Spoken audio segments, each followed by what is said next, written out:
Welcome back to ABC General Hospital Spoilers channel.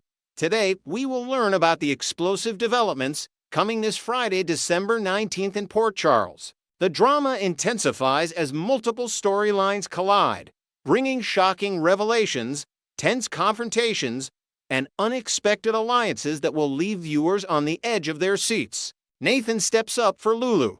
The West Spencer household finds itself in unexpected turmoil as Nathan West stands firmly beside Lulu Spencer during what appears to be a serious legal confrontation. The tension is palpable as Lulu delivers a defiant declaration to someone at her doorstep, boldly stating that they'll have to take her in if they insist on pursuing their current course of action. The question on everyone's mind is whether Detective Harrison Chase has arrived to create problems for Lulu, potentially regarding some unresolved matter from her recent past. What makes this situation particularly intriguing is the curious absence of both Nathan and Lulu from the courthouse, even though Dante Falconeri is currently present for Willow Tate's high-stakes trial. Given their close connections to the case and the people involved, their decision to remain at home raises eyebrows and suggests there might be more pressing matters demanding their immediate attention. Nathan, ever the protective and supportive partner, makes it crystal clear that he won't allow anyone to intimidate or pressure Lulu without going through him first. His fierce loyalty and determination to shield her from whatever legal hassle has appeared at their door demonstrates the strength of their relationship and his unwavering commitment to standing by her side no matter what challenges arise. Courtroom drama unfolds. Meanwhile, inside the Port Charles courthouse, the atmosphere is electric with tension as Dante takes the witness stand in what promises to be a pivotal moment in Willow Tate's trial. The detective is preparing to present crucial evidence that could potentially change the entire trajectory of the case traffic camera footage that he and Nathan meticulously discovered during their investigation. This isn't just any ordinary surveillance video, it's remarkably detailed footage that tracks Willow's movements from the hospital all the way to Drew Kane's residence, capturing her emotional state with startling clarity. The footage is particularly damning because it shows Willow visibly distressed, with tears streaming down her face as she drives, all during the critical time frame when Drew was shot. The level of detail captured by the cameras is extraordinary, providing an almost minute-by-minute account of her journey and emotional state. This evidence appears to be virtually undeniable, creating a significant challenge for the defense team. Alexis Davis, representing Willow with her characteristic passion and legal expertise, leaps to her feet and vehemently objects to the admission of this evidence. Her objection is strenuous and forceful, as she recognizes the potentially devastating impact this footage could have on her client's case. She argues before the judge with every ounce of her legal acumen, attempting to find any procedural or evidentiary grounds to prevent the jury from seeing this compelling visual record. Unless Jack Brennan has somehow managed to orchestrate an elaborate conspiracy involving a covert WASB operative planted within either the district attorney's office or the Port Charles Police Department to erase or tamper with the footage, the evidence will almost certainly be presented to the court. The fact that Brennan is nowhere near the courthouse at this critical moment suggests he may be unaware of this development or preoccupied with other matters entirely. Carly's dangerous game. Speaking of Jack Brennan, he finds himself in a completely different setting, the warm and deceptively comfortable kitchen of Carly's house. The mobster's widow is in full flirtation mode, her charm offensive in high gear, as she playfully suggests that Brennan should consider whatever she's offering as her early Christmas present to him. Her smile is inviting, her demeanor relaxed and engaging, creating an atmosphere of intimacy and trust that would make any man lower his guard. But beneath this seductive surface lies a web of deception and intrigue that Brennan hasn't even begun to suspect. Carly and Valentin Casadini have formed an unlikely alliance, secretly working together on an elaborate plot designed to bring Brennan down once and for all. The audacity of their scheme is breathtaking. Valentin is actually hiding in Carly's attic at this very moment, likely position where he can observe and eavesdrop on every word exchanged between Carly and the unsuspecting Brennan. The Casa Dini prince may well be watching with keen interest, analyzing every gesture, every word, every subtle shift in body language as Carly works her magic on their target. This dangerous game of cat and mouse could explode at any moment if Brennan discovers the truth about what's really happening under Carly's roof. Jason's secret request. In another corner of Port Charles, Jason Morgan seeks out Jocelyn Jacks with an urgent need for assistance. The young woman's expression reveals her confusion and curiosity as she tries to understand why the legendary enforcer would come to her specifically for help. Jason's words carry the weight of serious secrecy as he emphasizes the critical importance of discretion, making it absolutely clear that nobody can know he came to her with this request. The nature of Jason's appeal likely connects to Jocelyn's recent investigative efforts regarding Henry Dalton's mysterious laboratory operations. Her initial search at the PCU facility yielded nothing of value, leaving her frustrated but not defeated. The second location she investigated, the same facility where Joe Palmieri and Emma Scorpio Drake conducted their impromptu rescue mission. Liberating the captive dogs also appeared to contain nothing more sinister than the kenneled animals themselves. However, Jocelyn possesses a crucial piece of information that others may not have. During an encounter with an intoxicated Henry Dalton, the scientist lets slip a revealing detail about yet another laboratory location where the genuinely important and potentially dangerous work is actually being conducted. This third facility represents the real heart of whatever shadowy operations Dalton has been running, and Jocelyn's knowledge of its existence makes her an invaluable resource for Jason's investigation. The question remains, what exactly is Jason planning? And how dangerous will this mission become for the young woman who has already proven her courage and resourcefulness time and again?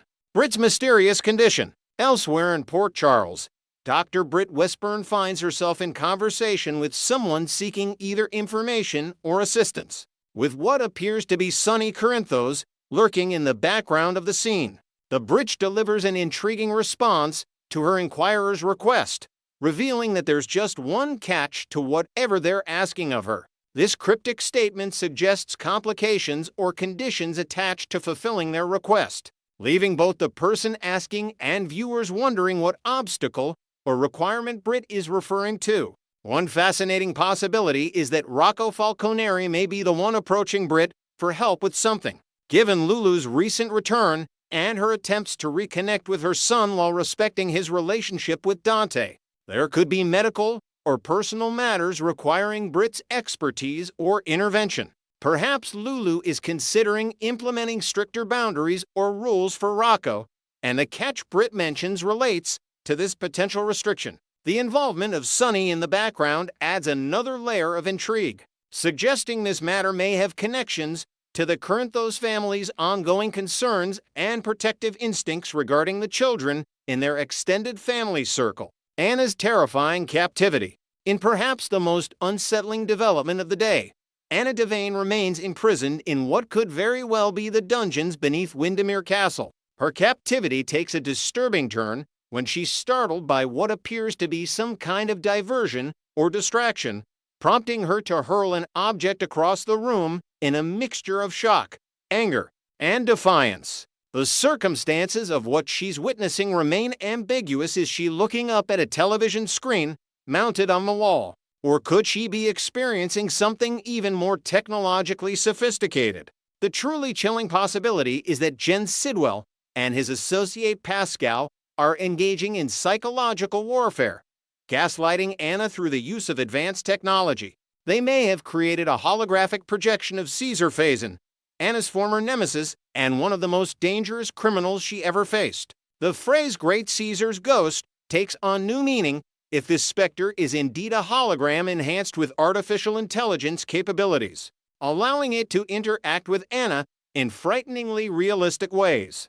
The true test of whether this apparition is real or technological trickery will come when Anna attempts to interact with it physically. If she throws another object and it passes straight through the image of Faison, without making contact. She'll have her answer this is an elaborate illusion designed to break her spirit and manipulate her psychologically. The question is whether Anna's sharp mind and extensive experience with deception will allow her to see through this sophisticated ruse before her captors achieve whatever sinister objectives they have in mind.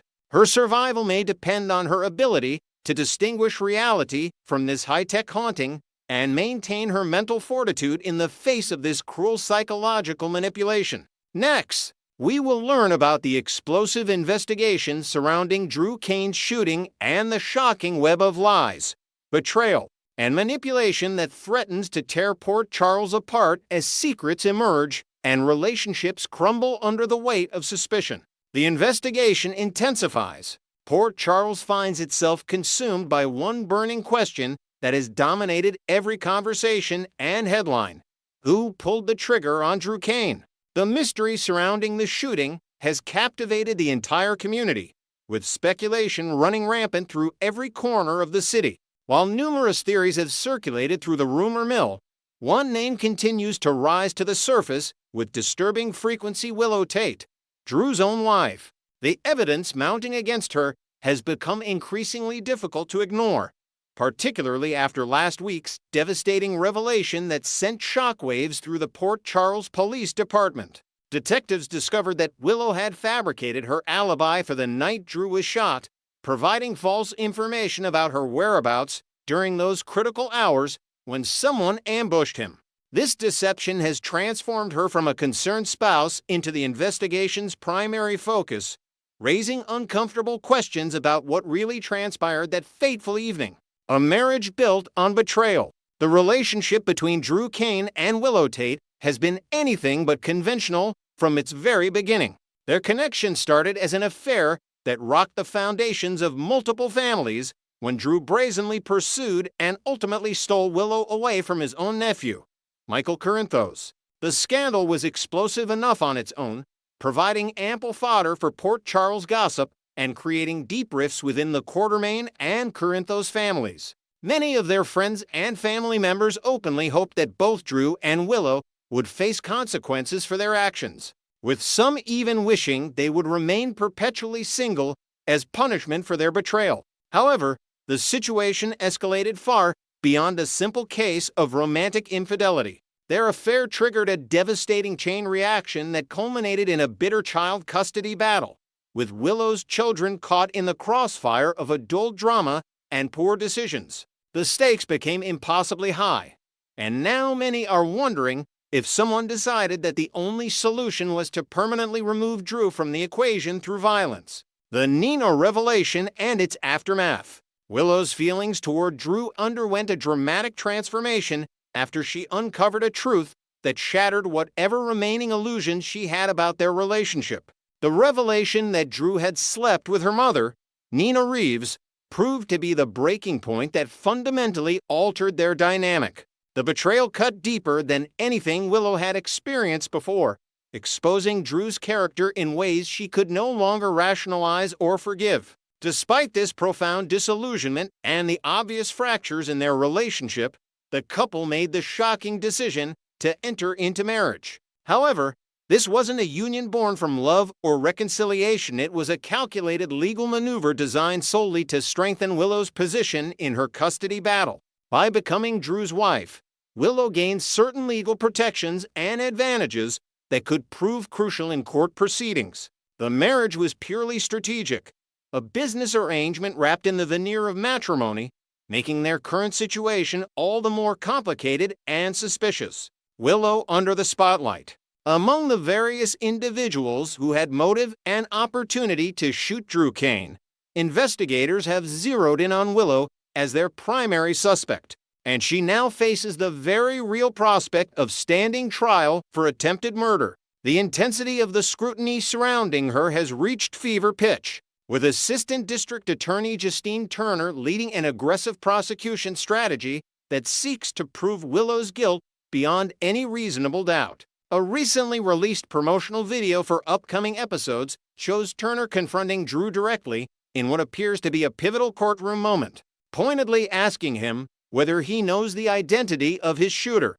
The question hangs in the air with tremendous weight as everyone watches Drew's reaction carefully. What makes this moment particularly intriguing is that Drew appeared to experience a significant breakthrough in his memory during last week's episodes, suggesting that he may have recalled crucial details about the shooting. However, if his recovered memories point to Willow as his assailant, he has chosen to remain conspicuously silent on the matter, refusing to name his attacker despite obvious opportunities to do so. The game theory. A growing number of General Hospital viewers have developed a fascinating theory about what's really happening between Drew and Willow. These astute fans believe that both characters are engaged in an elaborate game of deception, each manipulating the other while pretending ignorance about the true circumstances of the shooting. According to this theory, Willow is indeed the person who shot Drew, whether in a moment of rage, desperation, or careful premeditation remains unclear. More significantly, these fans suspect that Drew has already figured this out and knows full well that his wife attempted to kill him. If this theory proves accurate, it would explain Drew's puzzling behavior and his refusal to identify his shooter. He may be biding his time, gathering information, and preparing to use this knowledge to his advantage in some elaborate scheme.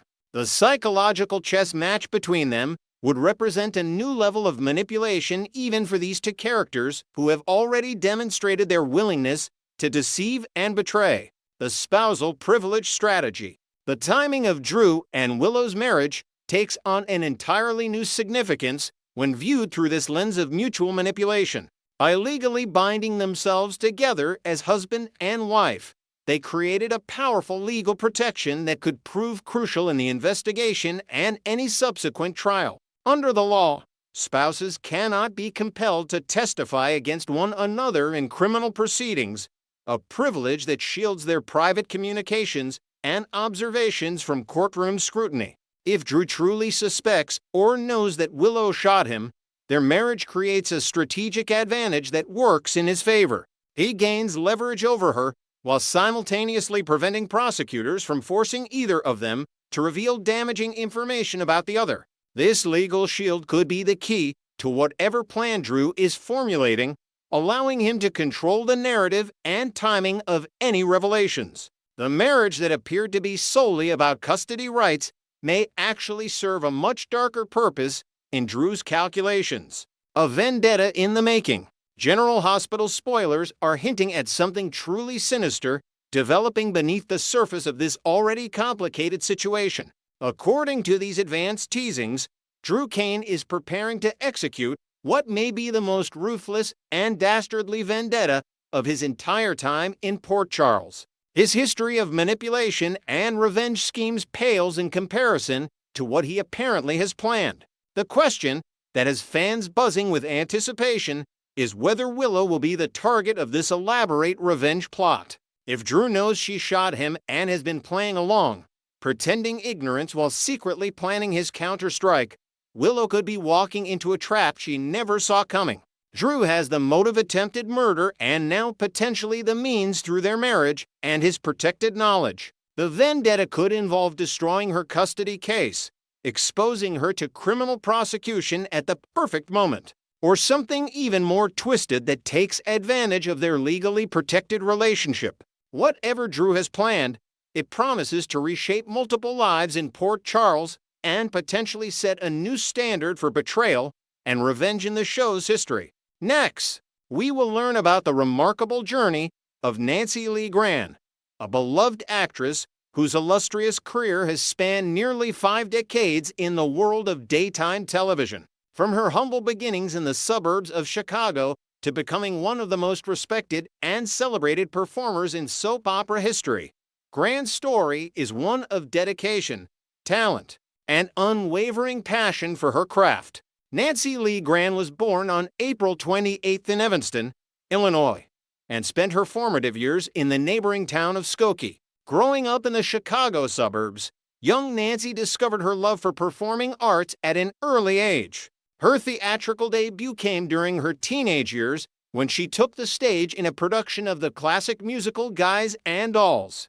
This experience ignited a fire within her that would shape the trajectory of her entire life. The young actress knew that if she wanted to pursue her dreams seriously, she would need to make a bold move. With determination and courage, she packed her bags and headed to the bright lights of New York City, where the theater scene was thriving and opportunities for aspiring performers were abundant. It was in the bustling metropolis of Manhattan that Grahn would land her very first role in daytime television in 1978, marking the beginning of what would become an extraordinary career spanning 47 years and counting.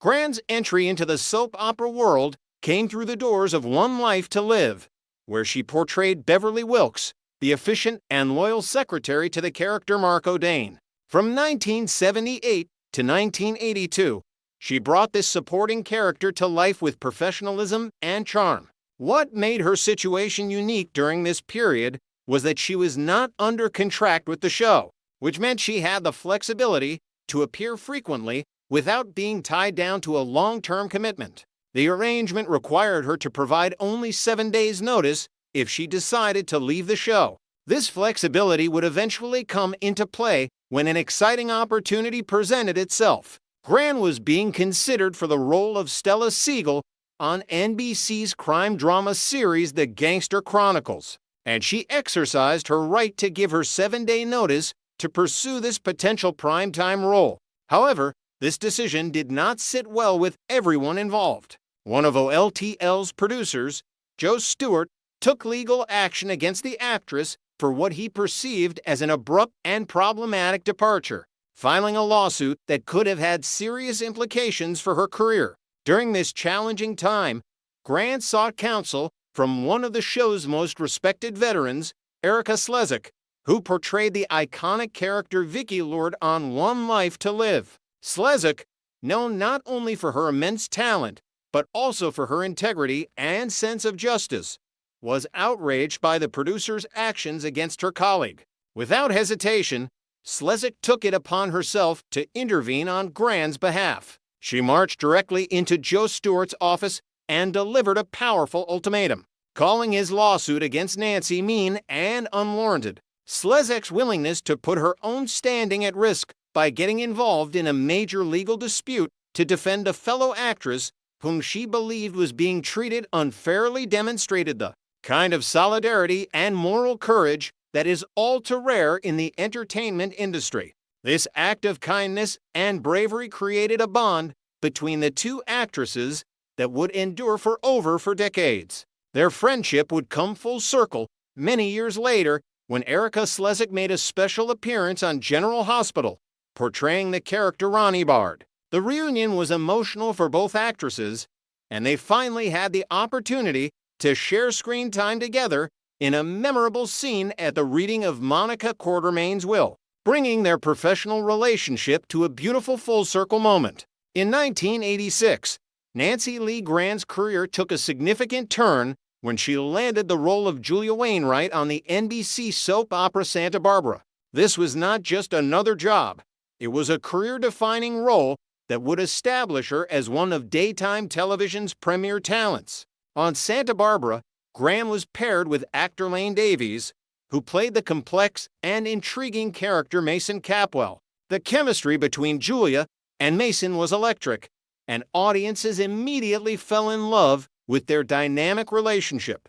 The couple became one of the show's most popular pairings, with fans tuning in regularly to follow their storylines filled with romance, drama, and emotional depth. Grahn remained with Santa Barbara until the show's cancellation in 1993, giving 7 years of outstanding performances that showcased her range as an actress. When Davies departed the show in 1989, it marked the end of an era for Julia and Mason fans, but it would not be the last time these two talented performers would work together. After Santa Barbara ended, Grahn took a 3-year hiatus from daytime television to explore opportunities in prime time. During this period, she appeared in several notable television series, demonstrating her versatility as an actress. She had roles on Models Inc., the modeling industry drama that was a spin-off of Melrose Place. She also appeared on Seventh Heaven, the beloved family drama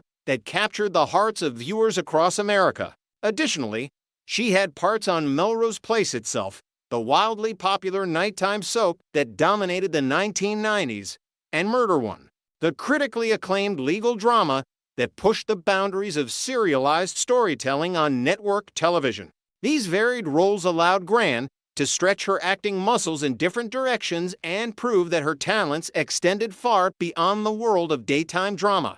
In 1996, Nancy Lee Grahn returned to her soap opera roots when she joined the cast of General Hospital, taking on the role of Alexis Davis. This character would become the defining role of her career, and as we approach 2026, she is heading into her 30th year portraying the brilliant, complex, and deeply human attorney. Alexis Davis has been involved in some of General Hospital's most compelling storylines over the past 3 decades. From her complicated family dynamics with the Casadinis to her struggles with alcoholism, from her romantic relationships to her fierce protection of her daughters, Grahn has brought depth, nuance, and authenticity to every aspect of the character. She has made Alexis a fan favorite and has earned the respect and admiration of colleagues, critics, and viewers alike. The reunion between Nancy Lee Grahn and Lane Davies on General Hospital has been a treat for longtime soap opera fans. Davies first returned to work with Grahn from 2002 to 2004, when he was brought onto GH as Dr. Cameron Lewis, who was revealed to be the father of Xander Smith. Although both actors were on the show during this period, their characters did not have extensive interaction on screen,